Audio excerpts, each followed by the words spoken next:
Saludos comunidad. Hoy les traigo un nuevo video con relatos verdaderamente aterradores que no los dejarán dormir. Si les gusta de los relatos, dejen su like, suscríbanse al canal, porque estos relatos lo merecen, y comenten desde qué lugar del mundo nos están viendo.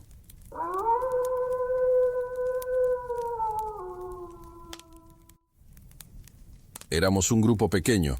El guía que nos había cobrado nos dejó tirados en una brecha a unos 40 kilómetros de cualquier poblado con nombre. Dijo que la camioneta tenía un fallo en la transmisión, dio media vuelta y nos señaló el norte, diciendo que caminando llegaríamos a un punto de recogida en 2 días. Estábamos solos. El grupo lo conformábamos yo, Evaristo, una mujer de unos 40 años llamada Socorro, un muchacho joven, casi un niño, al que llamábamos Gabino, un hombre mayor, de unos 50 y tantos, de nombre Melquíades, y otro sujeto, alto y callado, que se presentó como Urbano. Empezamos a caminar a eso de las 4 de la tarde. El sol todavía estaba fuerte, pero no en su punto máximo. El terreno era irregular, una mezcla de arena suelta y tierra compactada, llena de piedras de río secas que hacían difícil mantener el paso firme. La vegetación era escasa pero hostil, chollas, mezquites bajos y gobernadora. El olor predominante era el del polvo seco y ocasionalmente el aroma amargo de las plantas cuando las pisábamos o rozábamos con la ropa. Caminamos en fila india para no perdernos. Urbano iba al frente porque decía tener mejor orientación. Yo iba al final. El sonido de nuestras pisadas era lo único que rompía el silencio. El crujido de las botas contra la grava y la respiración agitada de Melquíades, que desde el principio mostró dificultades para mantener el ritmo. Llevábamos mochilas con lo básico, galones de agua de plástico negro para que no brillaran, algunas latas de atún, tortillas de harina envueltas en trapos y ropa de cambio. El peso se sentía en los hombros, y el calor, aunque bajaba, seguía haciendo que el sudor nos pegara la ropa al cuerpo. Al caer la tarde, el cielo se puso de un tono violeta oscuro, y la temperatura comenzó a descender drásticamente. En el desierto, cuando se va el sol, el frío entra de golpe. No es gradual. Pasamos de sudar a sentir el viento helado en las orejas y las manos. No teníamos lámparas potentes, solo un par de linternas de mano baratas y la luz de los celulares, que preferíamos no usar para ahorrar batería. La visibilidad se redujo a unos pocos metros. El suelo se volvió más traicionero. No podíamos ver los agujeros de las tuzas ni las piedras grandes. A eso de las 9 de la noche, Melquíades se detuvo. Dijo que no podía más, que le dolían las rodillas y que necesitaba sentarse. Urbano revisó el terreno y decidió que pararíamos allí. Era una especie de hondonada seca, el lecho de un arroyo antiguo rodeado de arbustos de mezquite que nos daban algo de protección contra el viento, que a esa hora ya soplaba constante, levantando arena fina que se metía en los ojos y en la boca. Decidimos hacer una fogata pequeña. Sabíamos que era riesgoso por si alguien nos veía, pero el frío era intenso. Calculo que estábamos cerca de los 0 grados. Recogimos madera seca de los alrededores.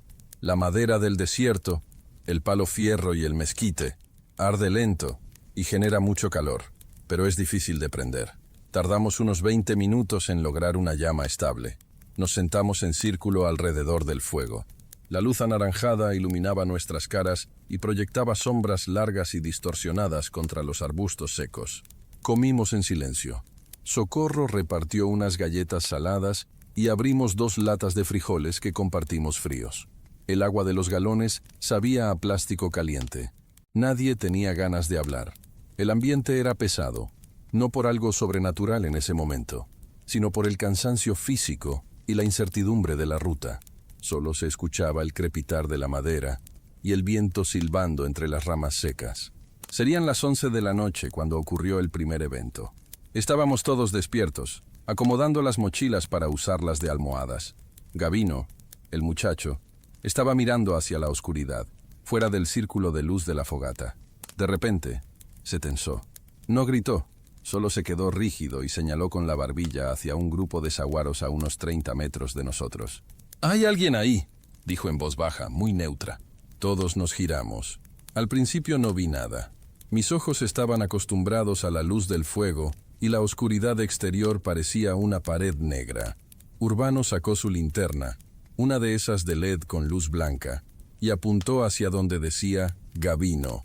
El haz de luz cortó la oscuridad, iluminando el polvo en suspensión y las ramas retorcidas de los arbustos. No había nadie, solo vimos troncos secos y piedras. «Vi a alguien caminar», insistió Gavino. «Pasó rápido, de un lado a otro». Urbano mantuvo la luz un momento más, barriendo el área de izquierda a derecha. Nada. Apagó la linterna para no gastar pilas. «Será un coyote o un venado», dijo Melquíades frotándose las piernas. «Aquí no hay gente». Intentamos dormir. El suelo estaba duro y frío. Me tapé con una cobija ligera que llevaba en la mochila. El silencio volvió, pero ahora estábamos todos más alertas. Pasaron unos 20 minutos. Yo estaba con los ojos cerrados, pero no dormido. Escuchaba la respiración de los demás. De pronto, escuché un sonido claro. El ruido de grava siendo aplastada. Eran pasos. Abrí los ojos. Socorro ya estaba sentada, mirando hacia el mismo punto que Gavino había señalado antes. El sonido de los pasos se detuvo. Luego, volvió a sonar, pero esta vez el ritmo era extraño. No era el paso rítmico de una caminata normal. Eran pasos muy rápidos, cortos y ligeros, como un repiqueteo sobre la tierra. Y luego, silencio total. Esta vez todos lo escuchamos. Urbano se levantó despacio, agarró un palo grueso que no habíamos quemado y volvió a encender la linterna. Yo me levanté también. Entonces la vimos. No estaba donde apuntaba la luz de Urbano, sino más a la derecha, en el límite donde la claridad de la fogata se perdía en la noche. Era una silueta. A primera vista parecía una persona parada de perfil. Lo que me llamó la atención fue la proporción. Era demasiado delgada. No delgada como una persona desnutrida, sino antinaturalmente estrecha, como si fuera un poste o una línea gruesa dibujada en el aire. La figura no se movía. Estaba estática junto a un matorral. Urbano giró la linterna hacia allá. En el momento en que la luz blanca tocó la zona, la figura se movió. No corrió como corre una persona. Se desplazó hacia atrás con una fluidez mecánica, sin oscilación de hombros ni movimiento de brazos. Simplemente retrocedió hacia la oscuridad profunda a una velocidad que no correspondía con el movimiento de sus piernas, si es que tenía piernas definidas. Fue un movimiento lineal, rápido y silencioso. «¿Quién anda ahí?», gritó Urbano. Su voz sonó seca, sin eco. Nadie respondió. El viento seguía soplando. Socorro se persignó, pero no dijo nada. Melquíades se veía pálido. La luz del fuego acentuaba las ojeras en su rostro. Decidimos que no podíamos quedarnos sentados esperando. Urbano y yo acordamos ir a revisar el perímetro inmediato, sin alejarnos más de 20 metros de la fogata. Gavino se quedó con un cuchillo en la mano cuidando a Socorro y a Melquíades. Caminamos hacia donde habíamos visto la sombra. El suelo allí era de tierra suelta. Buscamos huellas. Urbano iluminaba el suelo. Vimos nuestras propias pisadas de cuando llegamos, las marcas de las botas, profundas y claras. Pero en la zona donde vimos la figura, la tierra estaba extraña. Había marcas, sí, pero no eran claras. Parecían arrastres, como si alguien hubiera pasado una tela pesada sobre la arena, borrando cualquier definición. El frío en ese punto específico era notablemente más intenso que junto a la fogata. No era solo la falta de fuego. El aire se sentía estancado, helado de una manera que calaba en los huesos. Revisamos detrás de los matorrales. Nada, ni animales, ni personas, ni equipo abandonado. Volvimos al círculo. Urbano echó más leña al fuego, haciendo que la llama subiera casi 1 metro. «No vamos a dormir», dijo Urbano. «Hacemos guardias. 2 despiertos, 3 descansan, cambiamos cada 2 horas». Nadie objetó. Hicimos el primer turno Urbano y yo. Los demás se acostaron, pero sé que no durmieron de inmediato. Socorro mantenía los ojos abiertos mirando el cielo estrellado. Melquíades tosía de vez en cuando. Durante mi guardia, me dediqué a observar el perímetro. No volví a ver la figura claramente, pero sí noté cosas. A veces, en el límite de la visión periférica, parecía que las sombras de los arbustos cambiaban de lugar. Si miraba fijamente, eran solo arbustos, pero al desviar la vista, tenía la sensación de movimiento. También escuchamos ruidos. No eran pasos esta vez, sino sonidos como de tela rasgándose o ramas partiéndose muy lejos. Eran sonidos secos, puntuales. A las 2 de la mañana cambiamos turno. Le tocó a Gavino y a Socorro. Yo me acosté cerca del fuego. El cansancio me venció y caí en un sueño ligero e incómodo, lleno de interrupciones. Me desperté cuando el cielo empezaba a clarear, ese gris pálido antes del amanecer. El fuego se había consumido, y solo quedaban brasas rojas bajo una capa de ceniza blanca. Hacía mucho frío.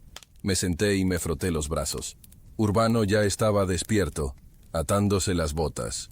Socorro estaba guardando las latas vacías en una bolsa. Miré alrededor. Gabino estaba dormido, acurrucado en posición fetal. Faltaba Melquíades. ¿Dónde está Melquíades?, pregunté, con la voz ronca por la sequedad. Urbano levantó la vista y miró alrededor. Socorro dejó de empacar. Estaba aquí en mi turno, dijo Socorro. Se levantó a orinar hace rato. Dijo que iba ahí atrás de los mezquites. ¿Hace cuánto?, preguntó Urbano, poniéndose de pie rápido. No sé, media hora, tal vez un poco más. Pensé que había vuelto y se había acostado del otro lado de la fogata. No había nadie del otro lado, solo la marca en la tierra donde Melquíades había dormido, la forma de su cuerpo impresa en el polvo y su mochila, que seguía ahí. Melquíades no se había llevado su mochila. Nadie se va en medio del desierto sin su agua y sin sus cosas. ¡Melquíades!, gritó Urbano. El grito se perdió en la llanura. Corrimos hacia los mezquites que señaló Socorro. A unos 10 metros de la fogata encontramos el rastro. El suelo allí era una mezcla de arcilla seca y arena fina. Las huellas de las botas de Melquíades eran claras. Se veía que había caminado con paso pesado, arrastrando un poco los talones, típico de alguien cansado o con dolor de rodillas. Seguimos las huellas. Se alejaban del campamento en línea recta hacia el este, adentrándose en el monte. ¿Por qué se fue tan lejos?, murmuré. Normalmente uno se aleja unos pasos, no cientos de metros. Seguimos el rastro por unos 100 metros. La luz de la mañana ya permitía ver con claridad. El terreno era plano. Las huellas de Melquíades continuaban, paso tras paso, regular. Pero entonces, llegamos a un punto donde el relato se vuelve difícil de describir sin parecer que invento cosas, pero debo ser preciso. A unos 150 metros del campamento, las huellas de Melquíades cambiaban. El último paso con bota derecha estaba bien marcado. El siguiente paso, el del pie izquierdo, ya no era una bota. La huella se transformaba. No había señales de lucha. No había tierra removida como si hubiera caído o como si lo hubieran arrastrado. El ritmo de la caminata no se alteraba. La distancia entre paso y paso era la misma. Lo que vimos en el suelo, continuando la trayectoria de Melquíades, eran huellas de un pie descalzo, pero deforme.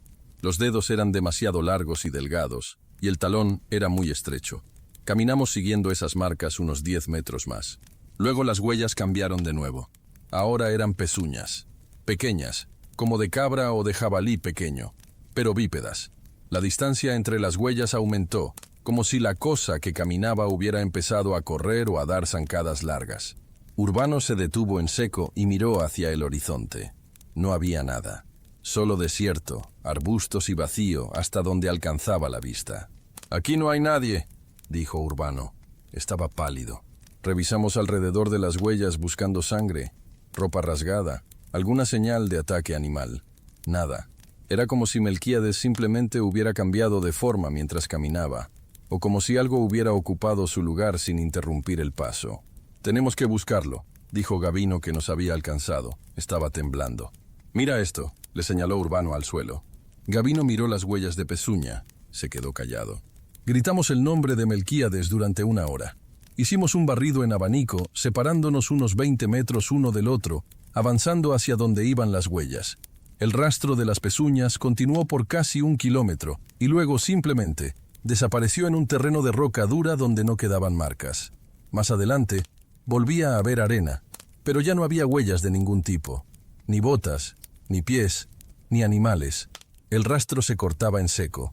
Regresamos al campamento. El ambiente había cambiado. El miedo no era pánico explosivo. Era un temor silencioso y denso. Recogimos las cosas de Melquíades. Urbano tomó su agua y yo cargué su comida.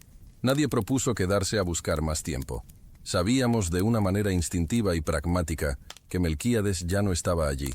La lógica de la supervivencia se impuso. Teníamos poca agua y faltaba mucho camino. Retomamos la marcha hacia el norte. Caminamos más rápido ese día, casi sin hablar. Cada vez que veíamos una sombra o un arbusto que se movía con el viento, todos girábamos la cabeza al mismo tiempo. Durante el resto del día, Tuve la sensación constante de ser observado. No era paranoia, era una sensación física, como una presión en la nuca. El sol estaba alto y brillante. No había lugares donde esconderse, pero la sensación persistía. Llegamos al punto de recogida 2 días después. No volvimos a ver la sombra alargada ni escuchamos los pasos rápidos, pero tampoco volvimos a dormir. Descansábamos por turnos de 20 minutos, sentados espalda, con los ojos abiertos. Al llegar a la carretera donde pasaría el transporte, le contamos lo sucedido a un contacto que nos esperaba. Un hombre local, de piel curtida, que no se sorprendió. No nos preguntó detalles, no pidió descripciones. Solo escupió al suelo y dijo: «El desierto cobra. A veces se lleva el cuerpo, a veces se lleva la cabeza. A ese señor se lo tragó el monte. No le den más vueltas». Nunca supimos qué pasó con Melquíades. No reportamos su desaparición a las autoridades porque, en nuestra situación legal, era imposible. Su nombre quedó ahí, en esa hondonada cerca de altar. Lo escribo ahora porque a veces, cuando estoy solo en mi casa y hay silencio absoluto, me parece escuchar ese repiqueteo rápido y ligero, como de pasos cortos, justo detrás de la puerta. Y cuando camino por la calle y veo mi propia sombra proyectada en el suelo por el sol de la tarde, me aseguro de que tenga la forma correcta, de que sea mi sombra y no esa cosa alargada que vimos aquella noche. Esto es todo lo que tengo para contar. Los hechos son esos. Caminamos, paramos, vimos algo que no era humano, y uno de nosotros desapareció dejando huellas que no eran suyas. No hay moraleja, no hay lección, solo es lo que pasó. Voy a agregar algunos detalles que omití antes por tratar de ser general, pero creo que son importantes para entender el contexto físico del lugar. La geografía de esa zona de Sonora es engañosa. Parece plana, pero está llena de cortes en la tierra, cauces secos que bajan de las sierras lejanas. El lugar donde acampamos tenía una acústica extraña. Cuando Gabino susurró que veía algo, su voz sonó justo al lado de mi oído, aunque él estaba a 3 metros. El aire esa noche estaba extremadamente seco. La humedad debía ser mínima, lo que hace que los sonidos viajen más lejos y más nítidos. Recuerdo también el olor de la ropa de Melquíades cuando encontramos su mochila. Él era un hombre limpio dentro de lo que cabe, pero su mochila olía a sudor rancio y tabaco. Sin embargo, cuando nos acercamos al lugar donde terminaban sus huellas de bota y empezaban las otras, el olor en el aire era distinto. Olía a cobre, como a sangre vieja o a metal oxidado, y a ozono, como cuando va a caer una tormenta eléctrica, aunque el cielo estaba despejado. Ese olor duró solo unos metros, justo en la zona de transición de las huellas. Otro detalle técnico sobre las huellas. Urbano, que sabe de campo porque trabajó en ranchos ganaderos en Jalisco, se agachó a medir la profundidad. La huella de la bota de Melquíades tenía una profundidad de unos 2 centímetros en la arena, lo normal para un hombre de unos 80 kilos con carga. La huella siguiente, la del pie deforme, apenas se hundía medio centímetro.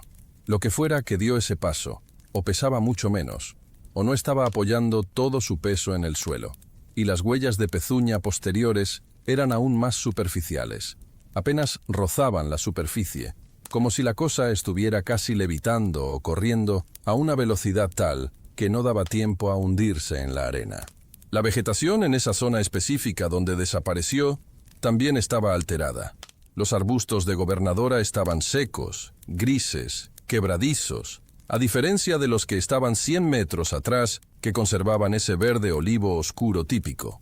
Al tocar una rama cerca de las huellas, se deshizo en polvo en mi mano, como si llevara muerta años, aunque por dentro del tallo todavía se notaba cierta fibra.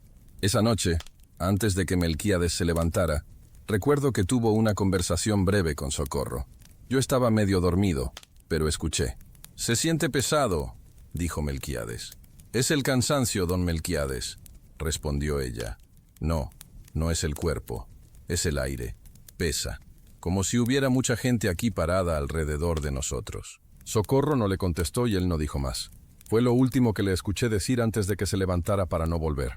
El regreso al camino fue puramente mecánico. Mis botas, unas de trabajo marca genérica que compré en un mercado, me habían sacado ampollas en los talones. Sentía el ardor con cada paso, pero el miedo anestesiaba el dolor. Miraba la nuca de Urbano, que iba adelante. Veía cómo el sudor se le secaba en el cuello formando costras de sal. Gabino iba tropezando, mirando al suelo. Socorro rezaba en voz muy baja, un murmullo constante que se mezclaba con el ruido del viento. No vi animales en todo el día siguiente, ni zopilotes en el cielo, que suelen ser comunes buscando carroña, ni lagartijas, ni liebres. El desierto estaba vacío de vida biológica visible. Solo estábamos nosotros y las piedras. Quiero enfatizar la descripción de la sombra que vimos, para ser lo más preciso posible y evitar interpretaciones fantásticas. Cuando Urbano la iluminó y se movió hacia atrás, el movimiento no tuvo la física de un cuerpo humano. Un humano necesita impulsarse, flexionar rodillas, inclinar el torso para ganar momento. Esta figura se desplazó en bloque. Imaginen un maniquí de alambre negro siendo jalado por un riel invisible hacia atrás. Esa fue la mecánica del movimiento, y la forma era bidimensional. Cuando la luz le pegó, no vi volumen, no vi pliegues de ropa, no vi rostro. Era una ausencia de luz con bordes definidos. Lo único que tenía forma eran las extremidades, que eran excesivamente largas en proporción al tronco. He tratado de buscar explicaciones lógicas. Alucinación colectiva por deshidratación. Posible, pero habíamos bebido agua y comido algo. Gases tóxicos del suelo. Es zona minera. A veces hay emanaciones, pero no olía a azufre, ni nos sentimos mareados. Intervención humana, narcos o polleros bajando gente. Pero eso no explica las huellas. Un humano puede ponerse zapatos que simulen pezuñas para despistar. Sé que lo hacen para no dejar rastro de bota. Pero la transición fue fluida, y la profundidad de la pisada no coincide con el peso de un hombre adulto. Además, no había huellas de otros vehículos ni de caballos cerca. Llegando a la frontera, cruzamos por un hueco en la reja que ya conocía Urbano. Del otro lado, ya en suelo estadounidense, la sensación de opresión disminuyó, pero no desapareció. Nos entregamos a la patrulla fronteriza 3 horas después. Ya no podíamos más. Durante el proceso de detención y la entrevista, no mencionamos a Melquíades. Dijimos que éramos 4 desde el principio. Teníamos miedo de que nos acusaran de haberlo abandonado o de algo peor. Fue un pacto tácito entre nosotros. Al separarnos en los centros de detención, nunca volví a ver a Socorro, ni a Gabino, ni a Urbano. Hoy trabajo en un taller en Phoenix. La vida sigue, pero mantengo las cortinas cerradas por la noche y evito mirar hacia afuera si no hay luz artificial. La experiencia en el desierto de Sonora me enseñó que hay espacios en el mundo donde las reglas de lo que consideramos real son más delgadas, y que hay cosas que habitan esos espacios que no funcionan como nosotros. Melquíades tuvo la mala suerte de cruzarse con una de ellas, o quizás simplemente le llegó su hora y el desierto usó esa forma para llevárselo.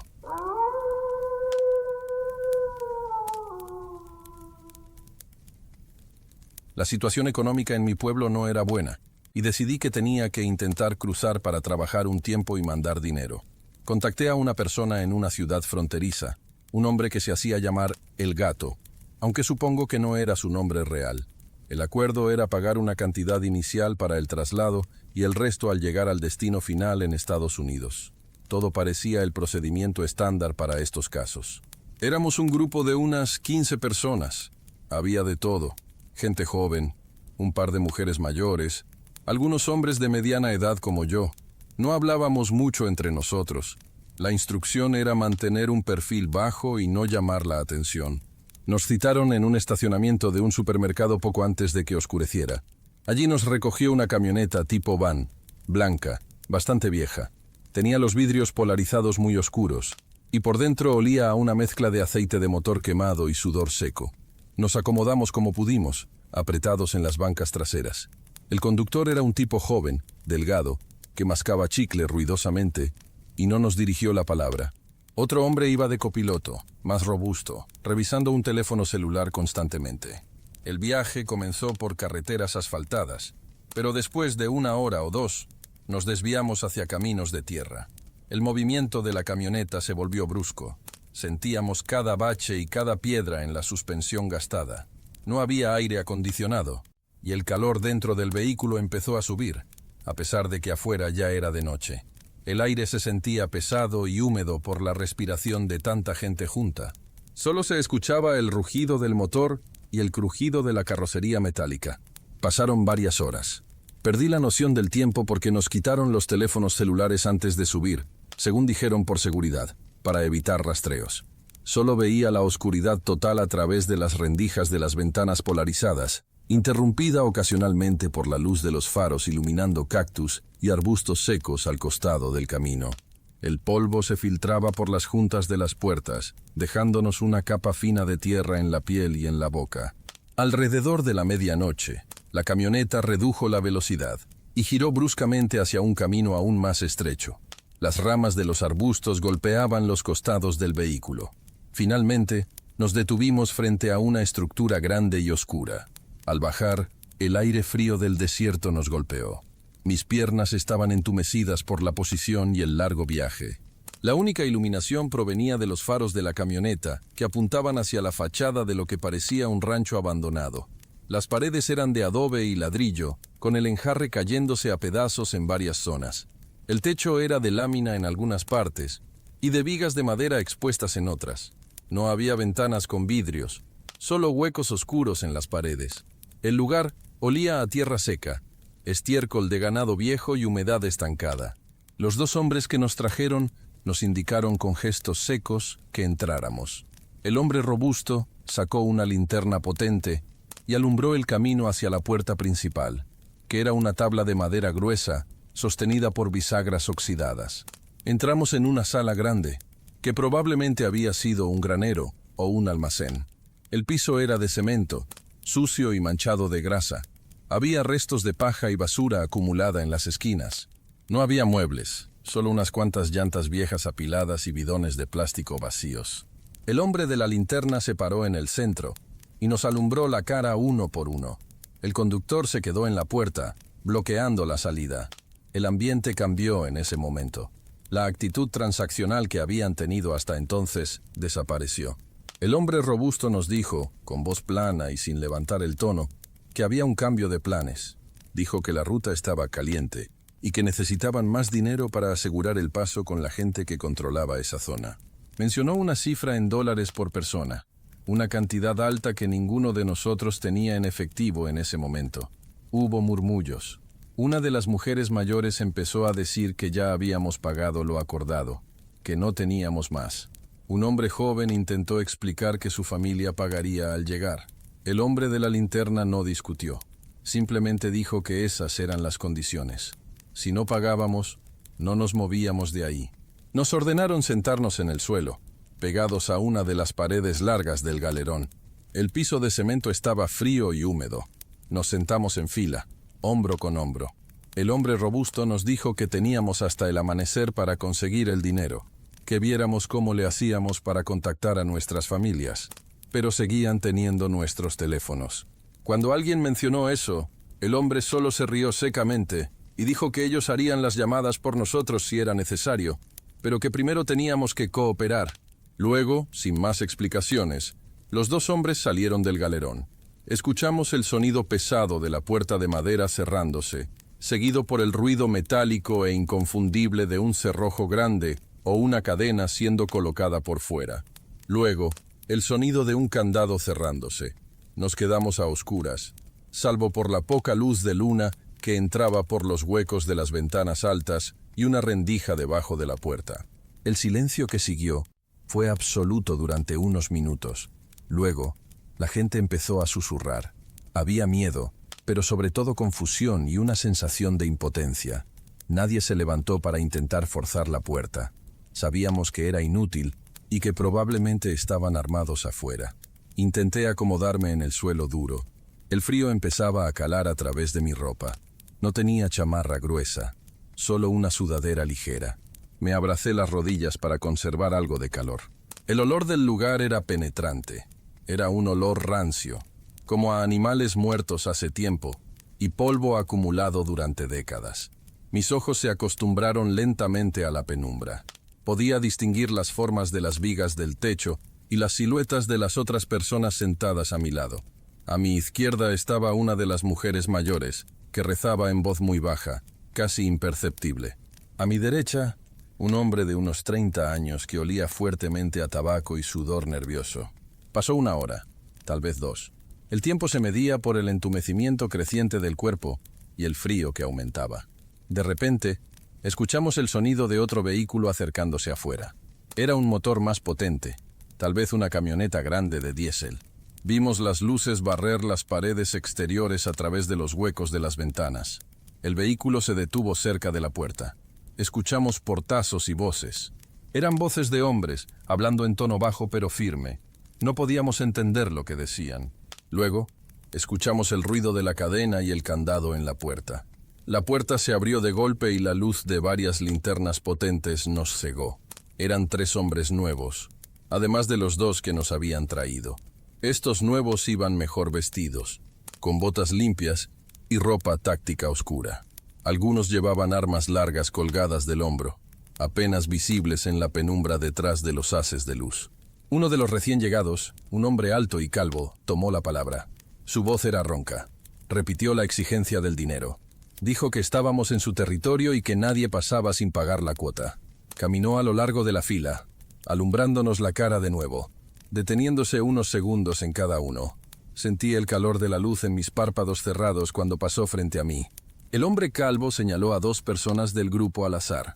Uno era el hombre joven que había intentado explicar lo del pago al llegar, y el otro era un hombre de mediana edad, que había estado muy callado todo el tiempo, sentado cerca de la esquina. Los otros hombres armados se acercaron y les ordenaron levantarse. Los tomaron de los brazos, no con violencia extrema, pero sí con una firmeza que no admitía resistencia. Los levantaron y los llevaron hacia la puerta. Los 2 hombres elegidos no gritaron ni pelearon. Parecían estar en estado de shock. Solo escuché al joven preguntar, ¿a dónde vamos?, con voz temblorosa, pero no recibió respuesta. Los sacaron del galerón y la puerta se volvió a cerrar con el mismo estruendo del cerrojo y la cadena. Nos quedamos otra vez en la oscuridad. Esta vez, el silencio era diferente. Era un silencio tenso, expectante. La mujer a mi lado dejó de rezar y empezó a sollozar muy quedito, tapándose la boca con la mano. Todos estábamos conteniendo la respiración, escuchando. Afuera, se oían pasos sobre la grava, voces discutiendo algo. Luego, un silencio largo. Después de unos minutos, empezamos a escuchar ruidos. No eran muy fuertes. Estaban amortiguados por las gruesas paredes de adobe. Eran sonidos secos, como golpes. Golpes rítmicos contra algo blando. Luego, una voz que se alzaba un poco. No exactamente un grito, sino más bien un quejido prolongado, gutural, que se cortaba de repente. Escuchamos eso varias veces. Golpes sordos y quejidos ahogados. A veces parecía que alguien estaba tratando de hablar, pero la voz se quebraba. Los sonidos no eran constantes. Había pausas largas en medio. Durante esas pausas, el único ruido dentro del galerón era la respiración agitada de algunos de nosotros. Yo estaba concentrado en el suelo de cemento frente a mis pies, tratando de no imaginar lo que pasaba afuera. Sentía una presión fuerte en el estómago y la boca seca, con un sabor metálico. El frío era intenso. Mis manos estaban heladas y me costaba mover los dedos. Los sonidos afuera continuaron intermitentemente durante lo que pareció una eternidad, quizás 1 hora. Luego, hubo un golpe más fuerte, como algo pesado cayendo al suelo, y después silencio. Un silencio total afuera. Escuchamos de nuevo el motor de la camioneta diésel arrancando. Las luces volvieron a barrer las paredes, y el vehículo se alejó lentamente por el camino de tierra hasta que el ruido del motor se desvaneció en la distancia. Quedamos solo con el sonido del viento soplando afuera y los grillos.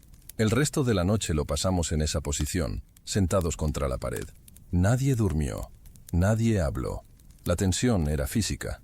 Cada pequeño ruido afuera, una rama movida por el viento o un animal pequeño corriendo, nos hacía tensarnos.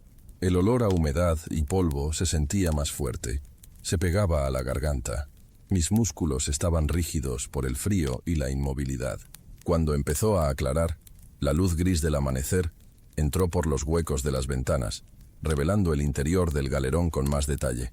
Había telarañas gruesas en las esquinas del techo y manchas oscuras en el suelo que no había visto la noche anterior. La puerta de madera se veía aún más sólida con la luz del día. Alrededor de las 7 de la mañana, escuchamos de nuevo un vehículo acercarse. Era la misma van blanca en la que habíamos llegado.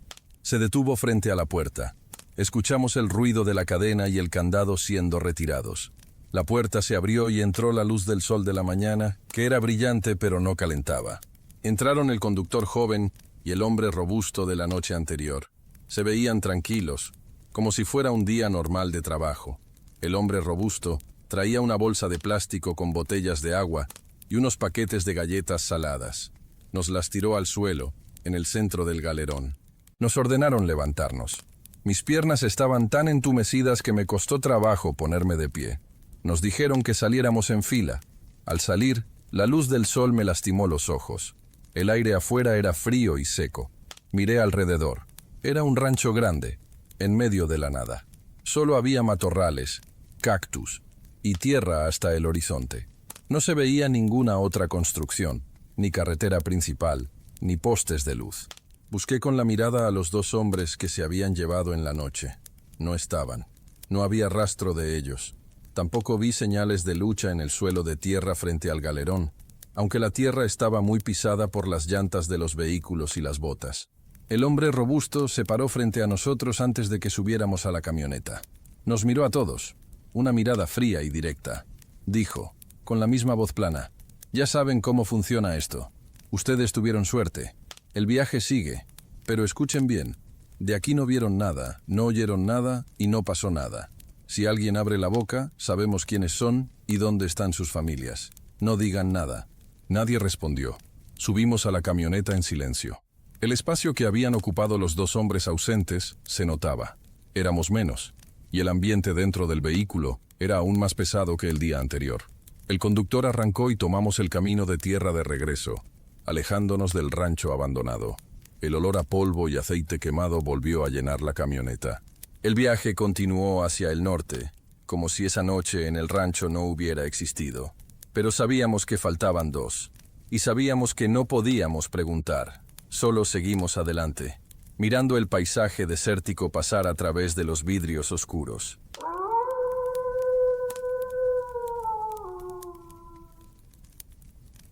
No sé si alguien va a leer todo esto. Probablemente piensen que estoy loco, o que me inventé todo para llamar la atención. Pero necesito sacármelo de la cabeza porque el sonido del agua ya no me deja dormir. No busco consejos ni que me digan qué fue lo que vi.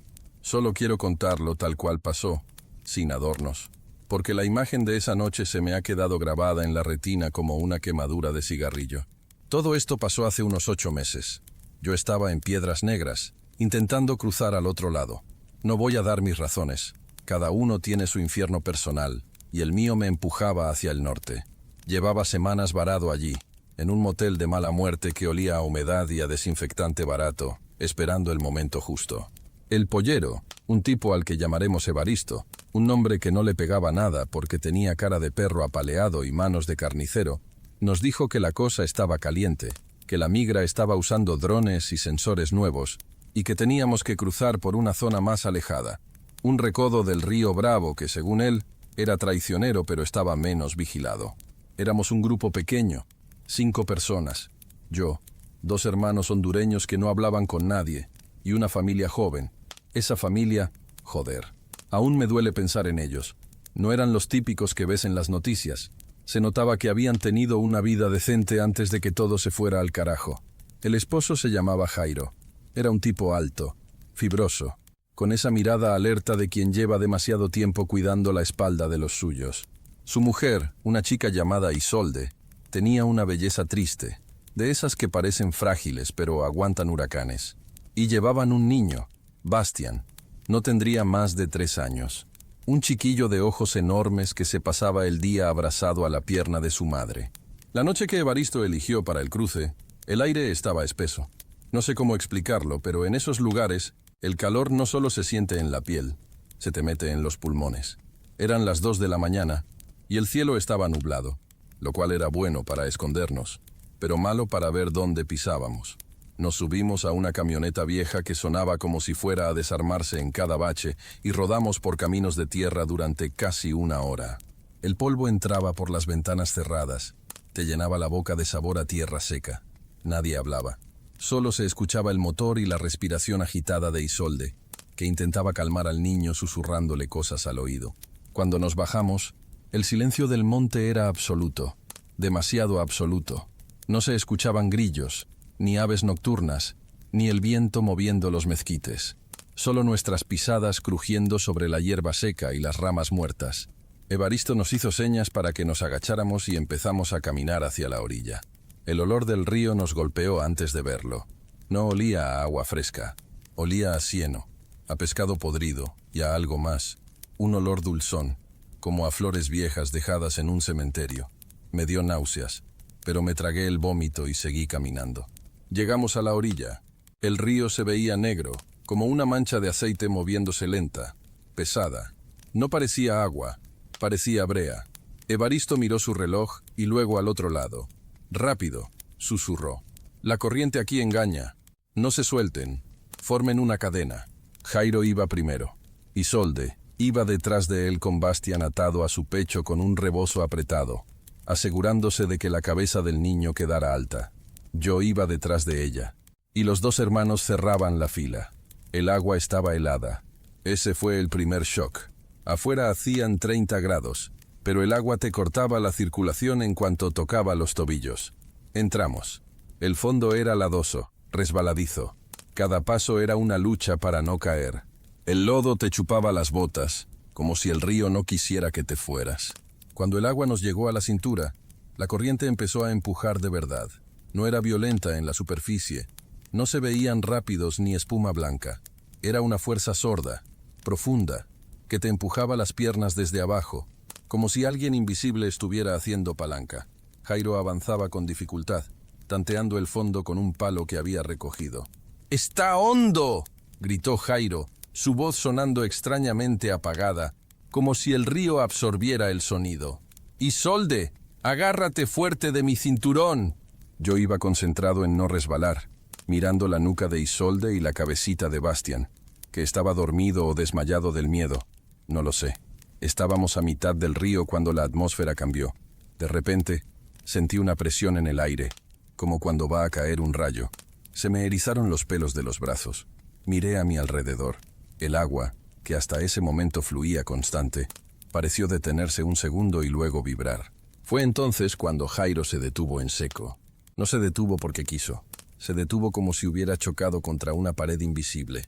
Lo vi tensarse. Su espalda se arqueó de una forma antinatural. «¿Jairo?», preguntó Isolde con la voz temblorosa. «¿Qué pasa?». Él no contestó. Solo escuché un gemido ahogado, un sonido gutural de esfuerzo y pánico, y luego miró hacia abajo, al agua negra que le rodeaba el pecho. «Algo me tiene», dijo. No gritó. Lo dijo con un tono de incredulidad total. «Algo me tiene el pie». Pensé que se había enredado en alguna raíz o en basura sumergida. El río Bravo es un basurero en muchas partes. «Muévete, cabrón, jala la pierna», le gritó Evaristo desde la orilla mexicana, donde se había quedado vigilando. «Qué valiente el hijo de puta». Jairo intentó dar un paso, pero en lugar de avanzar, se hundió unos centímetros. El agua le subió hasta las axilas. Fue ahí cuando el terror real empezó a filtrarse en mi cerebro. No fue un tropiezo, fue un tirón. Alguien, o algo, lo estaba jalando hacia abajo. «¡Isolde, suéltame!», gritó Jairo de repente, y esta vez sí había pánico puro en su voz. «¡Atrás! ¡Vete atrás!». Isolde, por instinto, hizo lo contrario. Trató de agarrarlo del brazo. Yo estaba paralizado. El agua me llegaba al pecho y sentía cosas rozándome las piernas. «Ramas», pensaba yo. «Tienen que ser ramas». Pero entonces vi el agua alrededor de Jairo. No estaba oscura por la noche. Había algo debajo de él, una sombra más densa que el agua misma. Y juro, por lo más sagrado, que vi algo salir a la superficie por un segundo. No era un tronco. Parecía pálido, largo. Se enroscó alrededor del torso de Jairo. Parecía un brazo, pero no tenía la anatomía correcta. Era como si fuera de goma, sin huesos, pero con una fuerza brutal. Jairo gritó. Fue un grito que se cortó en seco cuando fue arrastrado bajo el agua con una violencia absurda. No hubo lucha prolongada. Fue plop y desapareció. Ni siquiera salpicó mucho. Fue como si el río se abriera y se lo tragara entero. Isolde se quedó congelada un segundo, con la mano extendida hacia el vacío donde hace un instante estaba su marido. Luego, el grito salió de su garganta. un alarido desgarrador que rompió el silencio de la noche y seguramente alertó a cada patrulla fronteriza en 5 kilómetros a la redonda. ¡Jairo! Ella se lanzó hacia adelante, hacia el pozo negro, donde él había desaparecido. Yo reaccioné tarde. Traté de agarrarla por el hombro. «No, espera, tienes al niño», le grité. Pero la desesperación es una droga potente. Isolde pataleaba, tratando de mantenerse a flote mientras buscaba a ciegas bajo el agua. La corriente, que parecía haberse vuelto loca, empezó a girar en remolinos alrededor de nosotros. Yo sentía que el fondo del río ya no era lodo, sino algo vivo que palpitaba. Y entonces la vi a ella hundirse también. No porque dejara de nadar, sino porque la misma fuerza que se llevó a Jairo ahora la quería a ella. Isolde luchaba con una furia animal, manteniendo a Bastian sobre su cabeza, fuera del agua. El niño se despertó y empezó a llorar, un llanto agudo y terrorífico. «¡Agárralo!», me gritó ella mirándome. Sus ojos, nunca olvidaré sus ojos, estaban inyectados en sangre, abiertos de par en par, reflejando una luna que apenas salía entre las nubes. «Toma a Bastian». Me estiré. Mis dedos rozaron la tela del rebozo. Pero en ese instante, Isolde fue sacudida violentamente. Hubo un sonido, un clac húmedo, como cuando rompes una rama verde gruesa, y ella se hundió de golpe hasta la nariz. El agua entró en la boca del niño. Lo vi. Vi cómo la pequeña cara de Bastian se sumergía. Vi las burbujas salir de su nariz y luego el instinto reflejo de respirar bajo el agua. El niño aspiró. Tragó agua negra, ladosa, maldita. Sus ojos se pusieron en blanco. «¡No!», grité, y me lancé hacia ellos, olvidando mi propia seguridad. Logré agarrar el brazo de Isolde. Estaba helado, rígido. Tiré de ella con todas mis fuerzas. Pesaba toneladas. No era el peso de una mujer pequeña, era el peso de un ancla. Sentí, a través de su brazo, la vibración de algo que tiraba desde abajo. Sentí dedos, no en mí, sino en ella. Sentí cómo la jalaban. Y lo peor fue que por un segundo, en medio del chapoteo y el caos, escuché una risa. No una risa humana. Sonaba como burbujas estallando en el fango. Un sonido gorgoteante y burlón. Isolde me miró una última vez. Ya no había esperanza en su cara, solo una resignación horrorosa. Sabía que el niño ya no estaba respirando. El bebé había dejado de moverse en sus brazos, pesado como una piedra mojada. Ella dejó de luchar. Me soltó la mano. O tal vez yo la solté porque sentí que si no lo hacía, esa cosa me llevaría a mí también. Me avergüenza admitirlo. Me quema el alma, pero el instinto de supervivencia es egoísta y cruel. La vi hundirse lentamente, abrazada al cuerpo inerte de su hijo. Se fueron al fondo, perdiéndose en la oscuridad turbia. No volvieron a salir. No hubo burbujas finales. El río simplemente se calmó. La superficie volvió a quedar lisa, aceitosa, indiferente. Los hermanos hondureños y yo salimos a la orilla americana arrastrándonos, tosiendo agua y bilis. Nos tiramos en la tierra seca, temblando, no por el frío, sino por el shock. Nadie dijo nada. ¿Qué podíamos decir? Miré hacia el río. Estaba tranquilo, como si no acabara de devorar a una familia entera en cuestión de segundos. Evaristo, desde el otro lado, ya se había largado. Nos dejó ahí tirados. Caminamos durante horas hasta que nos encontró la patrulla fronteriza. No corrimos. No intentamos escondernos. Yo quería que me encontraran. Quería luces, gente, ruido, cualquier cosa que borrara el silencio de ese río. Cuando nos interrogaron, les dije que se habían ahogado. Les dije que la corriente se los llevó. No les dije lo de la mano pálida. No les dije lo del peso antinatural. Me habrían encerrado en un psiquiátrico. Pero aquí viene la parte que me hizo escribir esto, la parte que me está volviendo paranoico. 2 días después, mientras estaba en el centro de detención, escuché a 2 agentes hablando. Tenían una radio encendida y estaban comentando sobre los cuerpos recuperados en el sector donde cruzamos. Mi español es bueno, y entendí cada palabra, aunque ellos hablaban en voz baja. Dijeron que habían encontrado a una mujer y a un niño. Estaban enredados en las raíces de un árbol sumergido, kilómetros río abajo. Dijeron que la causa de muerte era ahogamiento, obviamente. Pero uno de los agentes, un tipo viejo con bigote, dijo algo que me heló la sangre. Dijo: «Lo raro no es que se ahogaran. Lo raro es el estado de los cuerpos. Llevaban menos de 48 horas en el agua, pero parecían llevar semanas. Y las marcas. La mujer tenía marcas de presión en los tobillos y en la cintura, hematomas profundos, como si una pitón la hubiera estrujado hasta reventarla por dentro. Y luego el otro agente contestó, ¿y el marido? ¿Encontraron al hombre?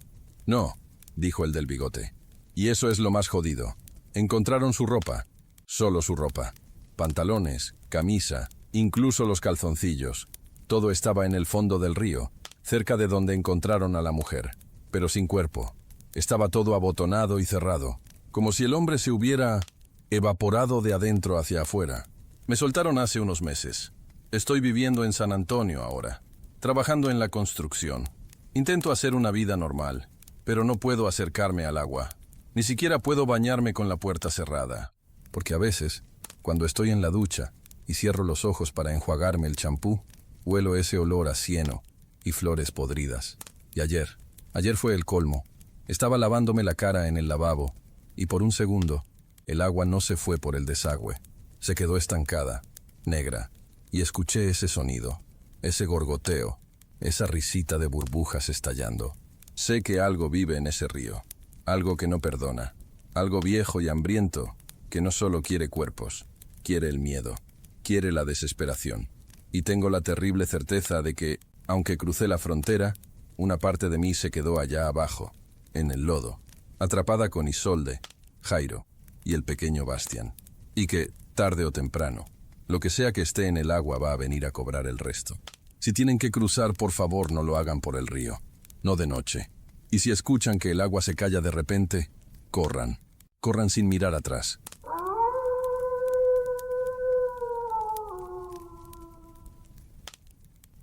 Me llamo Adalberto.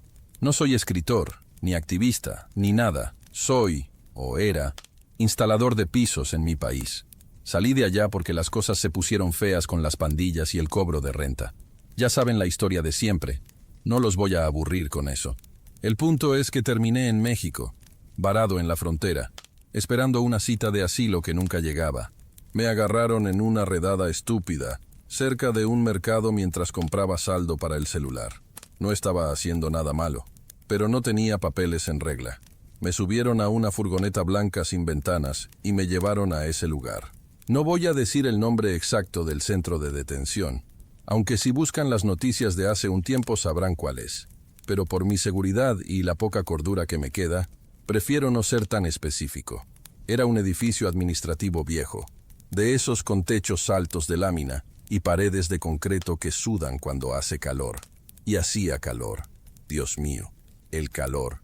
Era finales de primavera, pero en el norte el sol no perdona. Nos metieron en el área de varones, una estancia que ellos llamaban alojamiento provisional, pero que todos sabíamos que era una jaula. Éramos 68 personas en un espacio diseñado para 30. Había colchonetas de vinilo tiradas en el suelo, de esas azules y rojas, brillantes de la grasa de cientos de cuerpos que habían pasado por ahí antes. El olor te golpeaba apenas cruzabas la reja. Una mezcla de sudor rancio, pies, humedad de baño público y ese olor metálico y químico del limpiador barato que usan para trapear y fingir que limpian. Pero debajo de todo eso, había otro olor.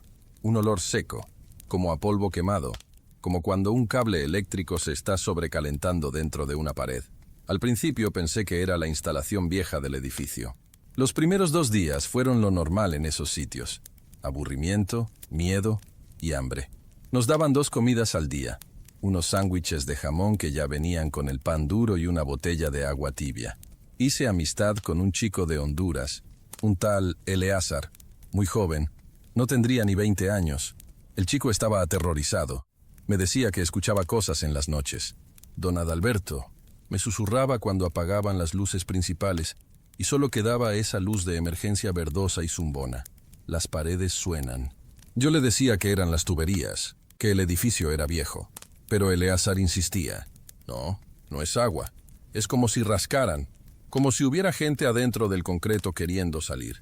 Yo estaba demasiado cansado y estresado para hacerle caso. Mi preocupación era que me deportaran o que me pidieran dinero que no tenía para soltarme. Los guardias eran 2 tipos locales. Uno gordo, que siempre estaba masticando algo, y otro más joven, con cara de pocos amigos, que se llamaba, si mal no recuerdo, Fausto. Fausto era el peor. Nos miraba como si fuéramos ganado enfermo. A veces, cuando pasaba haciendo el conteo, se reía solo. Una risa bajita, seca. La tercera noche, el ambiente cambió. El aire acondicionado, que ya de por sí funcionaba mal, se apagó por completo. El calor se volvió insoportable en cuestión de horas. Éramos tantos cuerpos ahí dentro respirando el mismo aire viciado que la condensación empezó a gotear del techo. La gente se quitó las camisas, se abanicaban con cartones, con las chanclas, con lo que fuera. Empezaron los gritos pidiendo agua. ¡Hey, oficial! ¡El agua! ¡Nos estamos asando aquí!, gritaba un venezolano grandote desde el fondo. Los guardias ni se inmutaban. Estaban sentados en su escritorio, detrás de las rejas, mirando sus celulares. Fue esa noche cuando empecé a notar lo que decía Eleazar. Yo estaba tirado en mi colchoneta, cerca de una de las paredes laterales que daba a un pasillo de servicio clausurado. Puse la oreja contra el muro buscando un poco de frescura, porque el cemento a veces guarda el frío, pero la pared estaba caliente, no tibia, caliente, como si del otro lado hubiera un horno encendido. Y entonces lo escuché. No eran rasguños, como decía el chico, era respiración. Era un sonido sibilante, ronco, como el de alguien con los pulmones llenos de humo tratando de jalar aire. Lento, rítmico. Pegué un salto y me alejé de la pared. Eleazar me miró con los ojos muy abiertos, brillantes en la penumbra. ¿Lo oyó?, me dijo sin voz.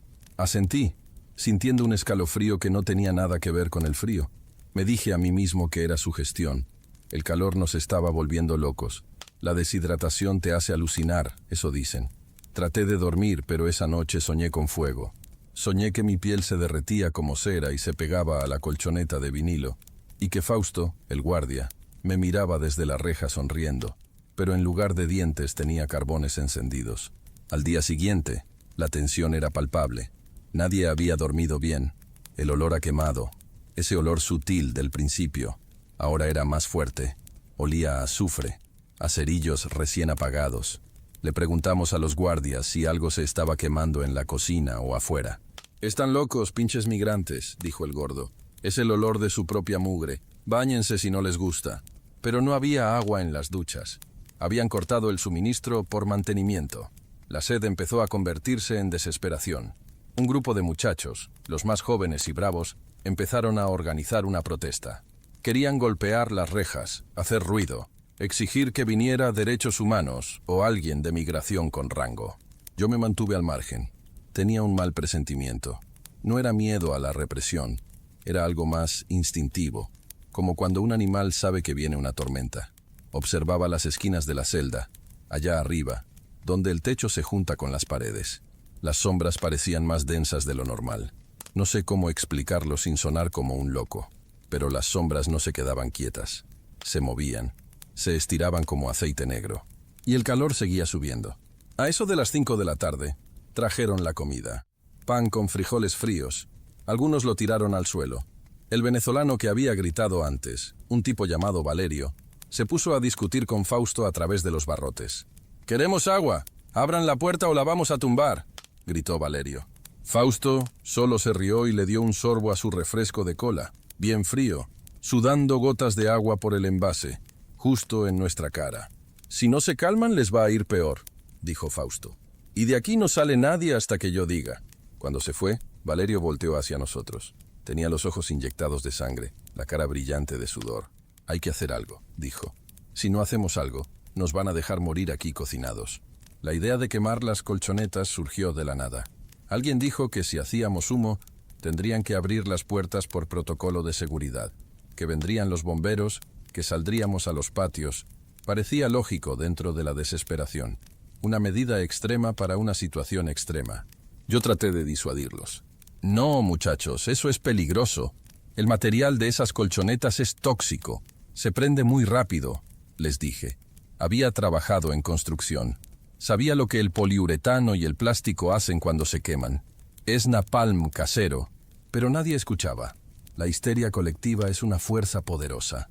Empezaron a apilar 3 o 4 colchonetas cerca de la entrada, justo donde las cámaras de seguridad pudieran verlo. Eleazar se pegó a mí. Estaba temblando. Don Adalberto, mire allá. Me señaló una esquina oscura, lejos de donde se armaba el alboroto. Miré. Al principio no vi nada. Luego, entre el parpadeo de la luz fluorescente, vi una figura. No era uno de nosotros. Estaba parado, completamente inmóvil, pegado a la pared. Era alto, demasiado alto, y flaco. Parecía hecho de hollín, como una sombra tridimensional. No tenía cara, solo una superficie lisa y oscura donde deberían estar los ojos y la boca. Pero lo más aterrador no era su apariencia, sino que emanaba calor. Podía ver las ondas de distorsión del aire a su alrededor, como cuando miras el asfalto a mediodía. Me restregué los ojos. Cuando volví a mirar, ya no estaba. Pero quedó una mancha negra en la pared, como si alguien hubiera lanzado un balde de aceite quemado. ¿Viste eso?, le pregunté a Eleazar. Lleva ahí todo el día, susurró. Nos está mirando, está esperando. En ese momento, alguien encendió un encendedor. El sonido del clic fue seco y definitivo. La llama tocó el borde de una colchoneta rasgada. Esperaba que tardara en prender, que solo hiciera humo al principio. Pero no. Fue como si hubieran rociado gasolina. El fuego rugió. Literalmente rugió. Un sonido grave y gutural. Y la llama saltó de la colchoneta al techo en un segundo. El pánico estalló instantáneamente.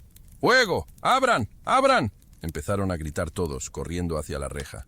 El humo negro, espeso y aceitoso, llenó la parte superior de la celda en segundos. Era un humo que no te dejaba respirar. Te cerraba la garganta al primer sorbo. Los guardias, al ver las llamas, no corrieron a abrir. Se echaron para atrás. Vi a Fausto. Vi su cara. No tenía miedo. Tenía una expresión de curiosidad morbosa. Se dio la vuelta y caminó hacia la salida del edificio, ignorando los gritos, los golpes en los barrotes, los brazos que se estiraban tratando de alcanzar las llaves que no estaban ahí. ¡Hijos de puta! ¡Abran!, gritaba Valerio, sacudiendo la reja con una fuerza sobrehumana. Yo agarré a Eleazar y nos tiramos al suelo, buscando el poco aire limpio que quedaba abajo. Nos arrastramos hacia los baños, que estaban al fondo, lejos del fuego principal. Era una trampa. No había salida. El calor se volvió físico, como un puñetazo. La piel me ardía. Escuchaba los gritos de mis compañeros transformarse en alaridos de dolor puro. Y entre el humo, volví a verlas. Las sombras. Ya no era una sola. Había 3, 4, caminando entre las llamas con total calma. Pasaban entre los hombres que corrían en círculos y a quienes tocaban, caían fulminados, no por el fuego, sino como si les hubieran arrancado el alma. Vi a una de esas cosas pararse frente a un chico que estaba tosiendo sangre. La sombra se inclinó y pareció aspirar el humo que salía de la boca del chico. El muchacho se quedó quieto, con los ojos abiertos, muertos antes de que el fuego lo tocara. «¡No miren! ¡Cierra los ojos, Eleazar!», le grité. Nos metimos en uno de los cubículos de las duchas. El azulejo estaba hirviendo. Me quité la camisa, la oriné. Fue difícil, el miedo te bloquea, pero el instinto de supervivencia es más fuerte, y me la puse en la cara. Le dije a Eleazar que hiciera lo mismo. El ruido era ensordecedor, el crujido del plástico derritiéndose, el estallido de las lámparas, los gritos, y esa respiración, esa maldita respiración gigante que venía de las paredes. El edificio estaba respirando nuestro miedo, se estaba alimentando. Sentí que me desmayaba.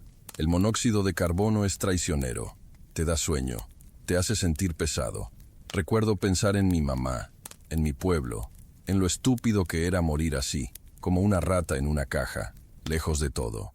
De repente, a través del humo, vi que la pared del fondo, la que Eleazar decía que sonaba, empezaba a brillar.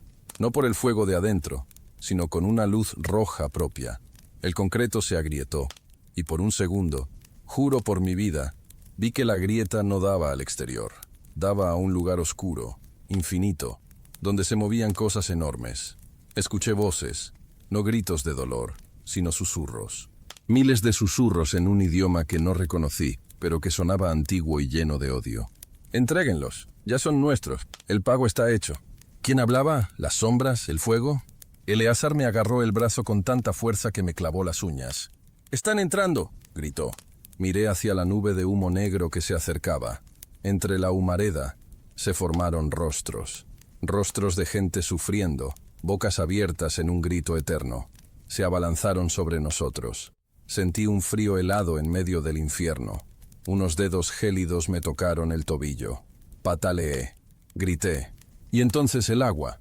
Un chorro potente me golpeó la espalda. Los bomberos. Habían llegado los bomberos. Rompieron una parte del muro exterior. No la reja, sino el muro del patio trasero. El aire fresco entró de golpe, avivando el fuego por un segundo antes de que el agua empezara a ganar la batalla. Me arrastré hacia el agujero. No sé cómo, pero arrastré a Eleazar conmigo. Salimos tosiendo una melaza negra, con la piel roja y los ojos llorosos. Caí en la tierra seca del patio, bajo la noche de Juárez. Las sirenas, las luces azules y rojas, los paramédicos corriendo. Todo era un caos. Me pusieron una mascarilla de oxígeno. Vi cómo sacaban cuerpos. Cuerpos negros, encogidos, irreconocibles. Vi a Valerio, o lo que quedaba de él, con las manos todavía en forma de garra, como si siguiera agarrando la reja que nunca abrieron. Mientras me subían a la ambulancia, busqué a Fausto con la mirada. Quería verlo preso. Quería verle la cara de culpa. Lo vi a lo lejos, hablando con un policía. Estaba tranquilo, demasiado tranquilo. Y detrás de él, justo detrás de su hombro, estaba la sombra alta. La cosa de Hollín. Tenía una mano puesta sobre el hombro de Fausto, como un viejo amigo, o como un dueño reclamando a su perro. La sombra levantó lo que sería su cabeza y me miró. No tenía ojos, pero sentí su mirada. Y en mi mente escuché esa voz rasposa de nuevo. Uno se escapa, otro entra. El fuego siempre tiene hambre. Pasé 3 semanas en el hospital con quemaduras de 2º grado y los pulmones dañados. Eleazar sobrevivió también, pero no volvió a hablar. Quedó catatónico. Lo deportaron así, en silla de ruedas, con la mirada perdida en el vacío. Nunca supe qué fue de él al llegar a Honduras. A mí me dieron una visa humanitaria temporal por ser víctima y testigo. Qué ironía, ¿no? Tuvo que morir tanta gente. Tuve que ver el infierno para que me dieran el papelito. Ahora vivo en otro estado. Trabajo en una carpintería. Trato de llevar una vida normal, pero hay cosas que no se van. No puedo estar cerca de una estufa de gas.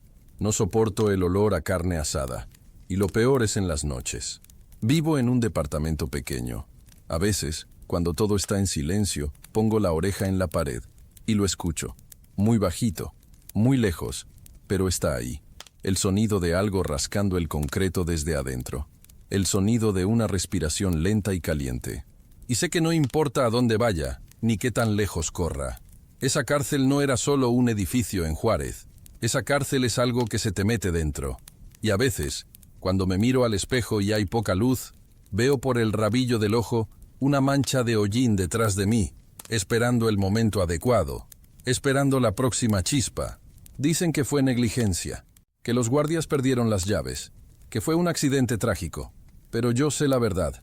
Los guardias no abrieron porque no podían, o porque no debían. Ese lugar estaba maldito mucho antes de que llegáramos nosotros. Era un altar, y nosotros fuimos la ofrenda. Lo único que me pregunto ahora, cada vez que siento ese olor a cable quemado en mi propia casa cuando no hay nada encendido, es si realmente salí de ahí, o si una parte de mí, la parte importante, se quedó atrapada en esa celda, gritando en silencio, mientras la sombra de humo me devora lentamente día tras día.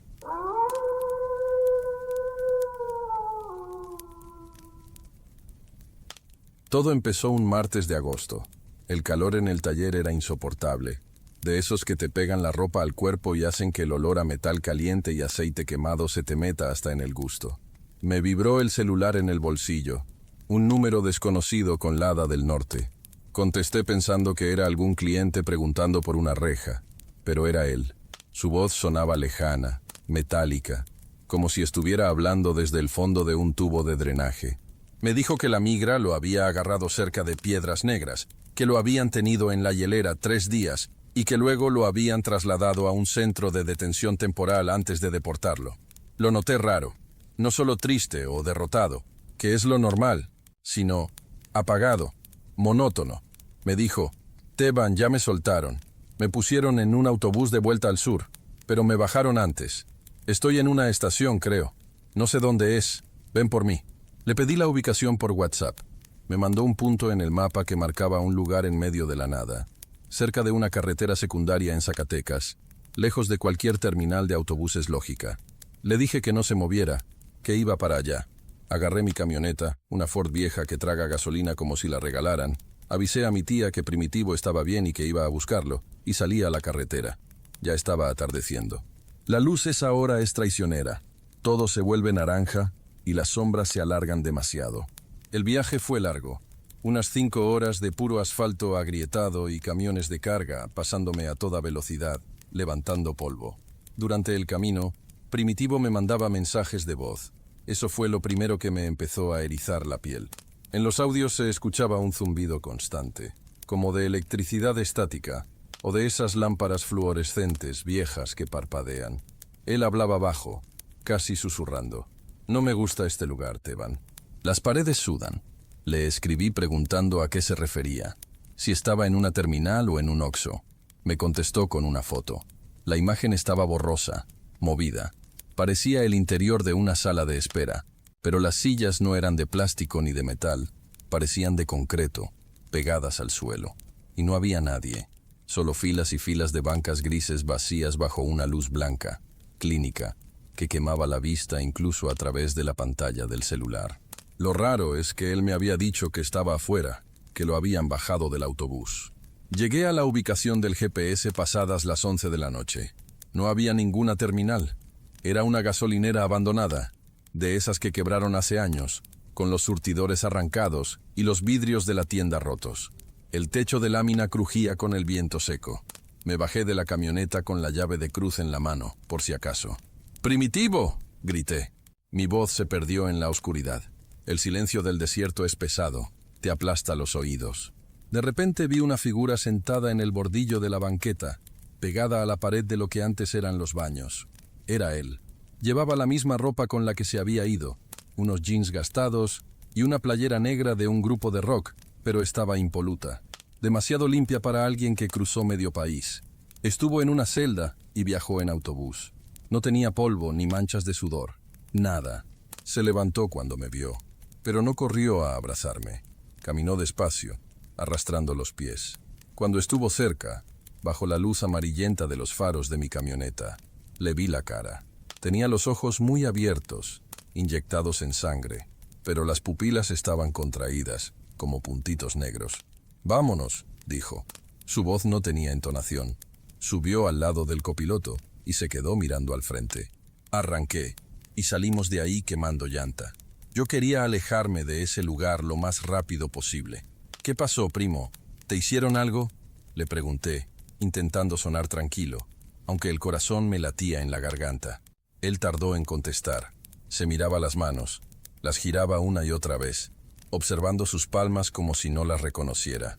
«Me hicieron firmar», murmuró. «¿Firmar qué? ¿La deportación?», pregunté.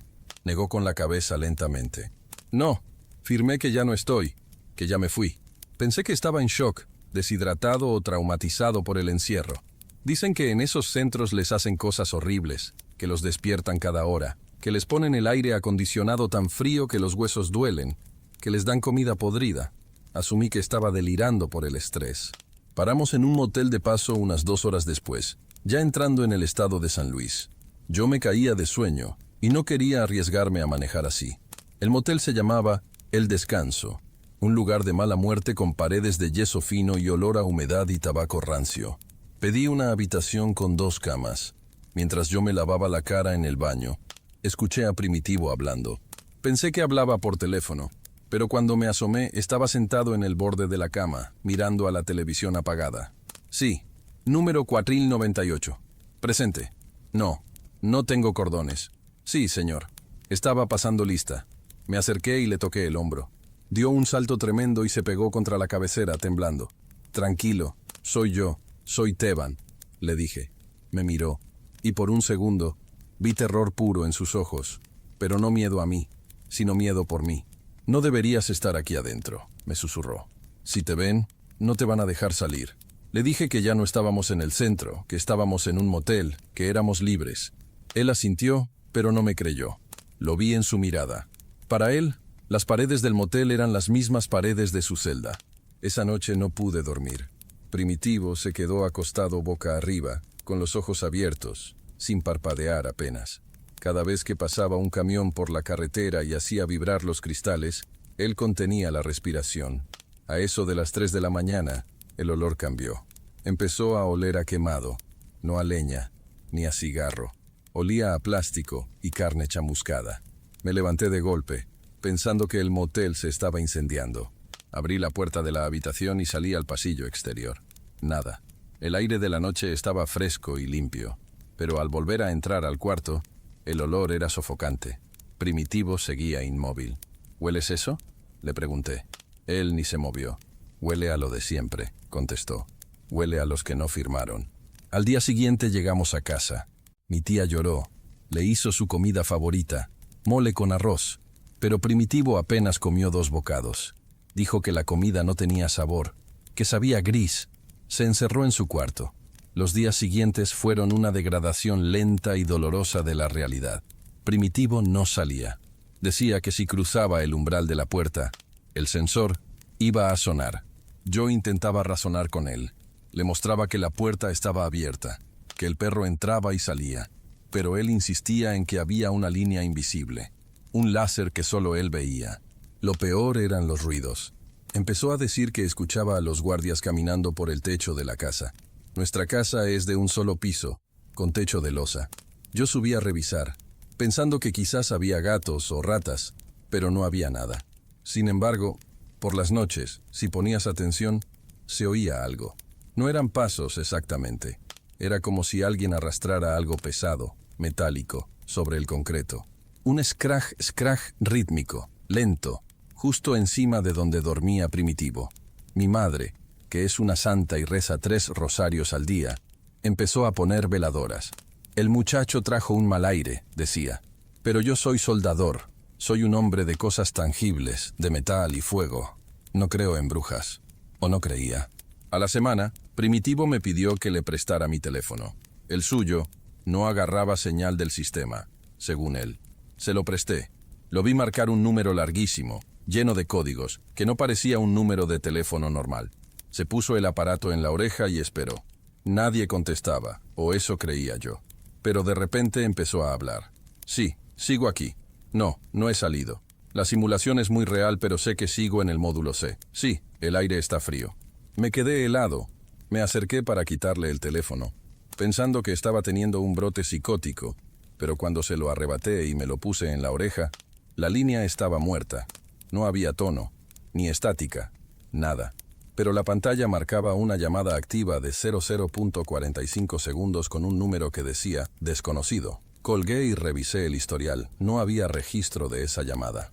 Decidimos llevarlo a un médico, un psiquiatra en la capital. Lo subimos al coche casi a la fuerza. Primitivo iba llorando, no gritando, sino llorando en silencio, lágrimas gordas cayéndole por la cara inexpresiva. «Me van a llevar al pozo», repetía. «Me van a llevar al pozo porque fallé la prueba». En el camino, pasamos por un retén militar, algo común en las carreteras de aquí. Cuando el soldado nos hizo la señal de alto, Primitivo se orinó encima, ahí mismo, en el asiento del copiloto. El olor a orina caliente llenó la cabina. El soldado se acercó, nos vio el estado de mi primo y nos dejó pasar con una mueca de asco y lástima. El psiquiatra nos dio pastillas, antipsicóticos, sedantes. Dijo que era estrés postraumático severo, disociación, que su mente se había quebrado para protegerlo de lo que sea que vivió en la frontera. Nos dijo que tuviéramos paciencia. Regresamos a casa con la esperanza de que las pastillas lo hicieran dormir al menos. Y lo hicieron. Durmió 2 días seguidos. Cuando despertó, parecía mejor. Se bañó, se cambió de ropa, se sentó en la mesa de la cocina y tomó café. Me sonrió, una sonrisa débil, pero suya. «Gracias, Teban», me dijo. «Creo que ya entendí. Ya sé cómo salir». Pensé que se refería a salir de la depresión, del trauma. «Qué bueno, primo, aquí estamos para ti», le contesté. Él se quedó mirando la taza de café, observando los pozos en el fondo. «No, Teban, no entiendes. Ya sé cómo salir de la celda. Encontré la puerta trasera, la que dejaron abierta los que limpian. Esa tarde tuve que ir al taller a terminar un trabajo urgente. Regresé como a las 8 de la noche. La casa estaba en silencio. Mi mamá estaba viendo la tele en su cuarto. ¿Y Primitivo?, le pregunté. Estaba en el patio, fumando, me dijo ella. Salí al patio trasero. Es un patio grande, de tierra, con un mezquite viejo y un montón de chatarra que mi papá acumulaba. Estaba oscuro, solo iluminado por la luz que salía de la cocina. Vi el punto rojo de un cigarro encendido cerca de la barda del fondo. Me acerqué. «Oye, primo, ya vente a cenar», le dije. El punto rojo se movió. Subió como si alguien se pusiera de pie. Pero cuando llegué, no había nadie. El cigarro estaba ahí, flotando en el aire a la altura de una boca, y luego cayó al suelo. Estaba encendido, consumiéndose. Miré alrededor. La barda es de 3 metros, imposible de saltar sin hacer ruido, y tiene vidrios rotos arriba. «¡Primitivo!», grité. Nada, solo el ruido de los grillos y el lejano rumor de la carretera. Entonces lo escuché. Ese zumbido, ese maldito zumbido eléctrico que se oía en sus mensajes de voz. Venía de todas partes y de ninguna. Y luego, el olor a cloro industrial, a lejía barata, tan fuerte que me hizo toser. Era como si de repente, en medio de mi patio en San Luis Potosí, se hubiera abierto una ventana a un hospital o a una morgue. Duró 5 segundos y desapareció. Corrí a la calle, busqué por todo el barrio. Nada. Llamé a la policía, pero ya saben cómo es esto. Tiene que esperar 72 horas. Seguro se fue de fiesta. Es un hombre adulto. Nadie hizo nada. Han pasado 3 meses. Lo hemos buscado en hospitales, en la morgue, en otros pueblos. Nada. Pero aquí viene la parte que no me deja dormir. La razón por la que escribo esto con las manos temblando. Hace una semana me llegó una carta. Un sobre amarillo, sucio, sin remitente. Solo tenía mi nombre escrito con una caligrafía que reconocí al instante, la de Primitivo, pero el matasellos. El matasellos era de un lugar que no existe en el mapa, o al menos no con ese nombre. Decía, Centro de Procesamiento Regional Norte, Sector 4. Dentro no había una carta. Había una fotografía y un documento oficial, o algo que parecía oficial. La fotografía era de mi patio, de mi propio patio trasero, tomada desde arriba, desde un ángulo imposible, como si hubiera una cámara de seguridad montada en el cielo, o en el techo que revisé 1000 veces. En la foto se ve el mezquite, la chatarra, y se ve una figura. Es Primitivo. Está de pie, mirando hacia arriba, hacia la cámara. Pero no está en mi patio. O sea, es mi patio, pero el suelo no es de tierra. El suelo es de baldosas grises, y no hay cielo. Arriba se ve una estructura de metal, vigas y luces fluorescentes, como si mi casa, mi patio, mi realidad, estuviera dentro de una nave industrial gigantesca, como si todo nuestro mundo fuera un decorado dentro de ese lugar del que él hablaba. El documento es un formulario de liberación fallida. Dice, sujeto, Primitivo S, estado, reintegración rechazada, ubicación actual, pasillo 7, simulación externa, observaciones. El sujeto se dio cuenta de los límites del perímetro. Se procedió a la recolección. Quiero creer que es una broma macabra, que alguien me está jodiendo la vida, pero anoche, mientras intentaba dormir, escuché el ruido otra vez, ese arrastrar metálico sobre el techo, y luego, un golpe seco, como una bota pesada cayendo sobre el concreto. Y escuché su voz, clarita, pegada a la ventana de mi cuarto que da a la calle. No gritaba, ni pedía ayuda. Solo dijo, con esa voz monótona y vacía que trajo de su viaje. «Teban, no salgas, todavía no es tu turno, la fila es larga». No he salido de mi cuarto desde ayer. Tengo una navaja y mi celular. El olor a cloro se está metiendo por debajo de la puerta. Y lo peor es que, si miro fijamente la pared, justo donde le da la luz de la tarde, puedo ver, muy tenue, como si la pintura fuera transparente, las líneas de una reja. Tengo miedo de que si abro la puerta para ir al baño, ya no esté en mi casa. Tengo miedo de encontrarme con esas filas de sillas de concreto. Tengo miedo de que Primitivo tuviera razón y que nunca regresó, que en realidad nunca nos fuimos, que todos estamos esperando en esa sala gris, soñando que tenemos una vida, hasta que nos llaman por nuestro número. Si alguien lee esto, y si están en México o cerca de la frontera, fíjense bien en el cielo. A veces, cuando atardece, si entrecierras los ojos, parece que las nubes tienen un patrón, como una malla ciclónica pintada. No lo miren mucho, Si se dan cuenta de que lo ven, tal vez vengan por ustedes también.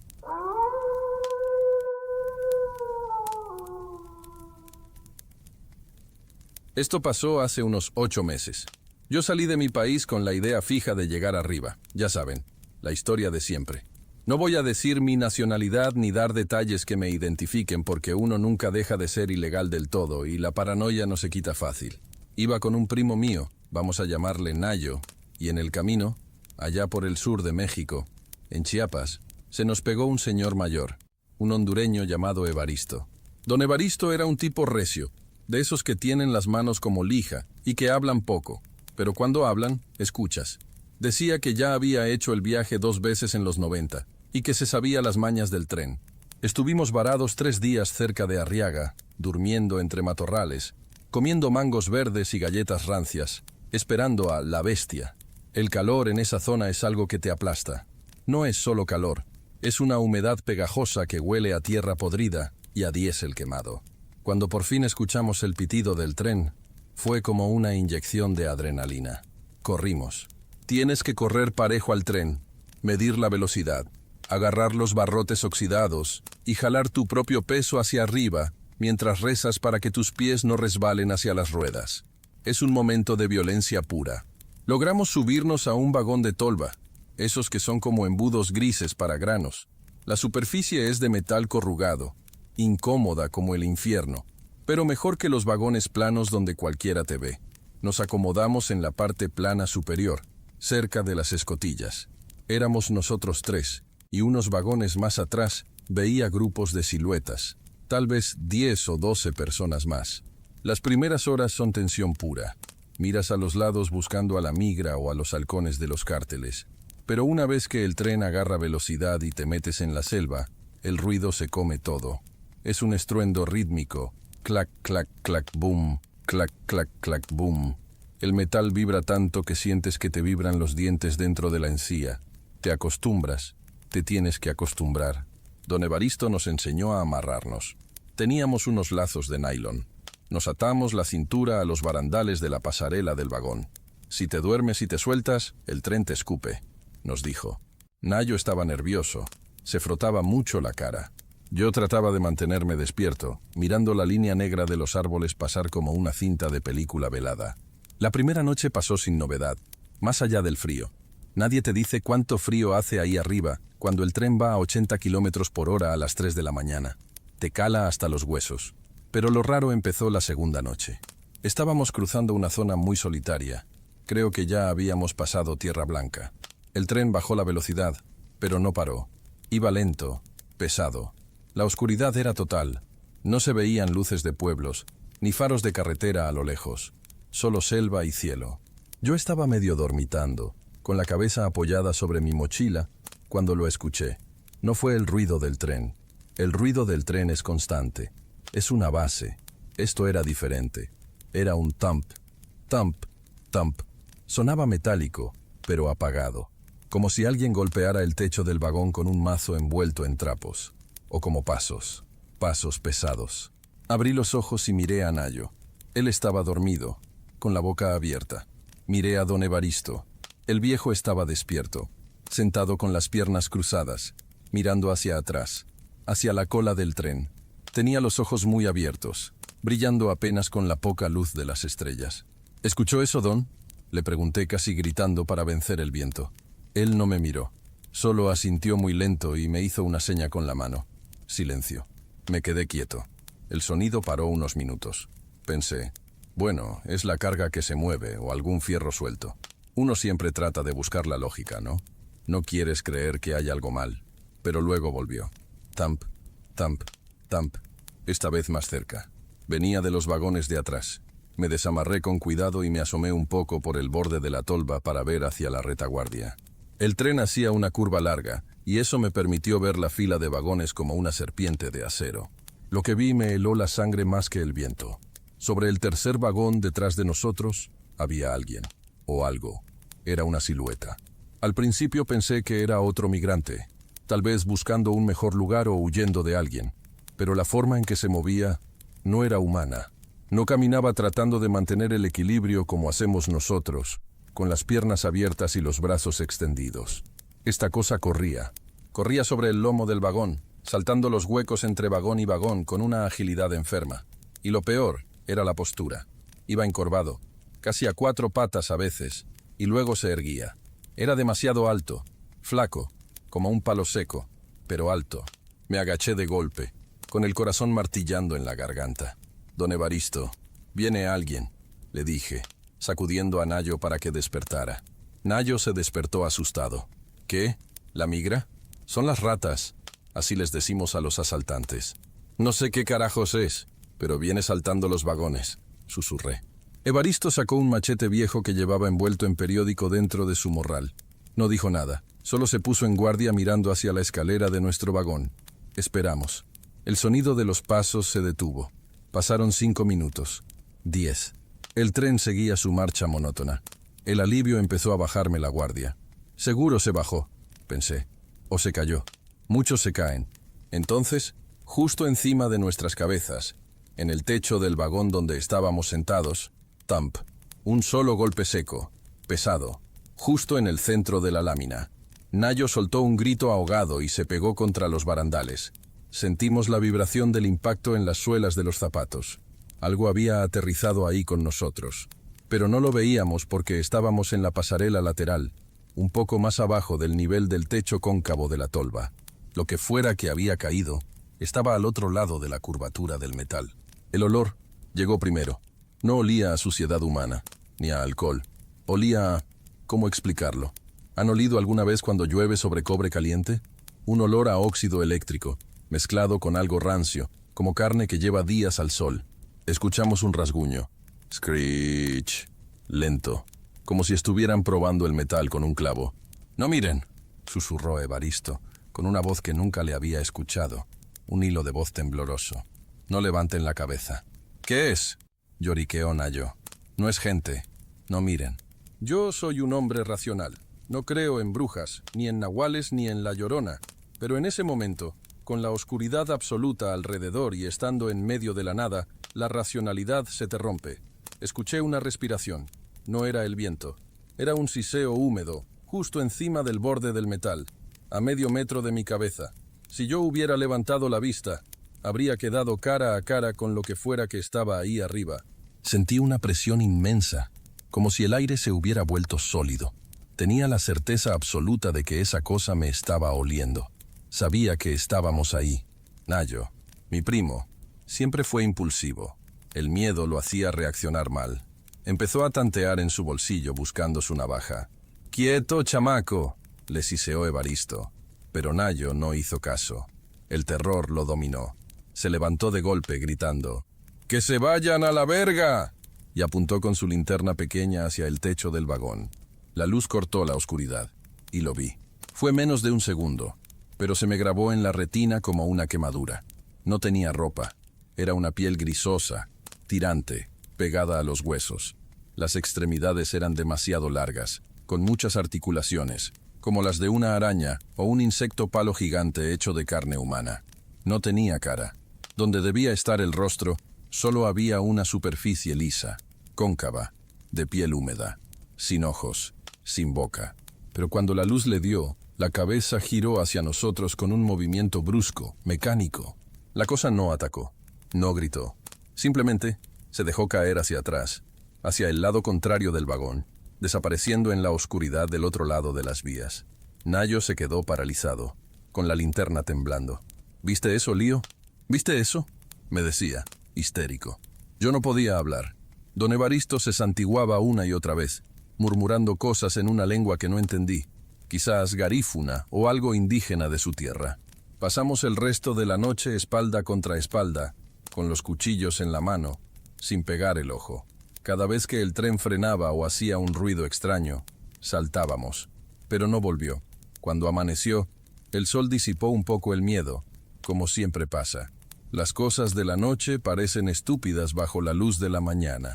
Empezamos a decirnos que fue el cansancio, que fue un animal raro, un mono tal vez, o un drogadicto deforme que vive en las vías. Tratamos de racionalizar lo imposible. Llegamos a un punto donde el tren se detuvo para hacer cambios de vía. cerca de un poblado llamado Lechería, creo. Teníamos que bajar para buscar agua y comida. Nayo estaba raro, callado. Tenía la mirada perdida, como si siguiera viendo esa piel gris. «Voy a orinar a los arbustos», me dijo cuando bajamos a tierra firme. «No te alejes, Nayo», le dije. «Ahorita vengo, no jodas». Lo vi caminar hacia unos matorrales densos, cerca de donde terminaban las vías muertas. Me quedé con Evaristo revisando nuestras pocas provisiones. Pasaron 10 minutos. 15. «Voy a buscarlo», dije.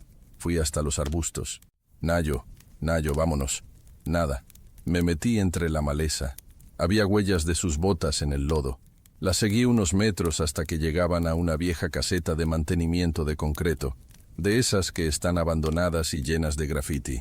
Las huellas de Nayo entraban, pero no salían. Entré. El lugar apestaba a orina y basura quemada. ¿Nayo? No estaba. La caseta era pequeña, una sola habitación. No había dónde esconderse, pero en el suelo, en el centro de la habitación, estaba su linterna. Estaba encendida, rodando suavemente en el piso como si alguien la acabara de soltar.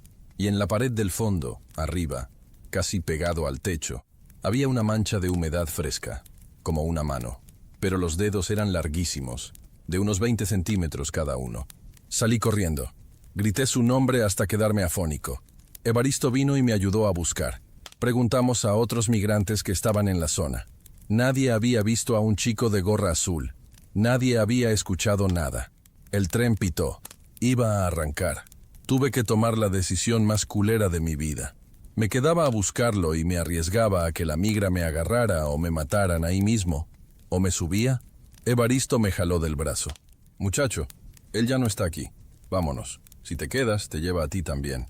Subí al tren llorando de rabia y miedo. Dejamos a Nayo atrás. Pero la historia no termina ahí. Y esto es lo que no me deja dormir. 3 semanas después, yo ya estaba en la frontera norte, en un albergue en Sonora. Estaba comiendo un plato de frijoles cuando vi entrar a un grupo nuevo que venía llegando. Casi se me cae el plato. Era Nayo. Estaba flaco, quemado por el sol, con la ropa hecha jirones, pero era él. Corrí a abrazarlo. «Cabrón, pensé que estabas muerto. Perdóname por dejarte». Él se dejó abrazar, pero no me devolvió el gesto. Estaba rígido. Cuando me separé para verlo a la cara, sentí un hueco en el estómago. No era Nayo, o sea, era su cara, sus ojos, su boca. Pero la expresión, no había nada. Era como ver una casa con las luces apagadas. «¿Cómo llegaste? ¿Qué pasó en la caseta?», le pregunté desesperado. Me miró, y por un segundo, sus ojos parecieron desenfocarse, como si estuvieran viendo algo detrás de mí, muy lejos. «El tren», dijo. Su voz sonaba plana, sin entonación. «Sí, el tren, pero ¿cómo te escapaste?». «El tren tiene hambre», susurró. No volvió a hablar. No me reconoció realmente. Se sentaba en una esquina del albergue, balanceándose.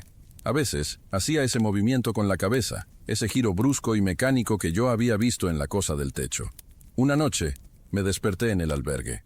Nayo no estaba en su catre. Fui al baño, al patio. Nada.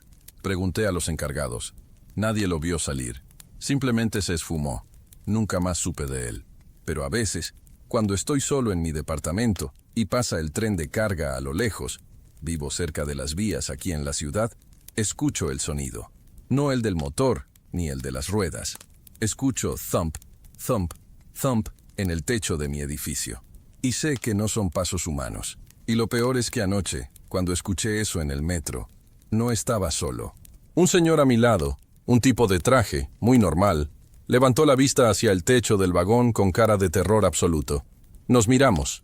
Él sabía. Algo se bajó de la bestia con nosotros, y creo que todavía tiene hambre.